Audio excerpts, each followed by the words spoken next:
আমরা এখানে টমেটো গাছ পর্যবেক্ষণে আসছি, সবাইকে নিয়ে আমরা যে গাছের যে পরিবেশ বা গাছ দেখছি এতে কোনো ভাইরাস নাই, ভাইরাস উন্মুক্ত গাছ সতেজ আছে এবং গাছের যে পরিমাণ ফল ধরেছে অন্য অন্য প্রজাতির তুলনায় এটা উন্নত। ফলের ধরনও বড় এবং ফলের মানসম্মত আছে। ফল যে রং তাও খুব লাল টকটকে, খেতেও সুস্বাদু, এগুলো আমরা দেখলাম।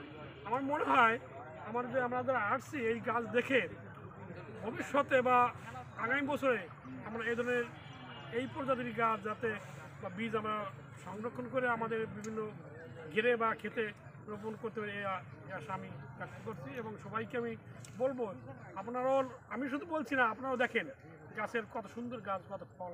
আপনারাও এই প্রজাতির বা এই জাতির গাছ লাগালে আপনারা ফলবান হবেন, লাভবান হবেন এবং আপনাদের সংসারে আশা ব্যক্ত করে আমার সবাইকে ধন্যবাদ দিন। কাকা, তুমি তো খাচ্ছ, কিরকম স্বাদ কেমন? মিষ্টি না? ভিতরে কালারও তো খুব সুন্দর। আচ্ছা, আমরা একটু ওই মাথায় চলে যাই, ওনাদেরকে সবাই নিয়ে এসে আমরা একটা বড় করে ছবি উঠাবো। ওই সাইড থেকে একটু আগে যান, ওই সাইড থেকে একটু মাথায় আগে যান, ওই যে ওনারা আসতে পারবে।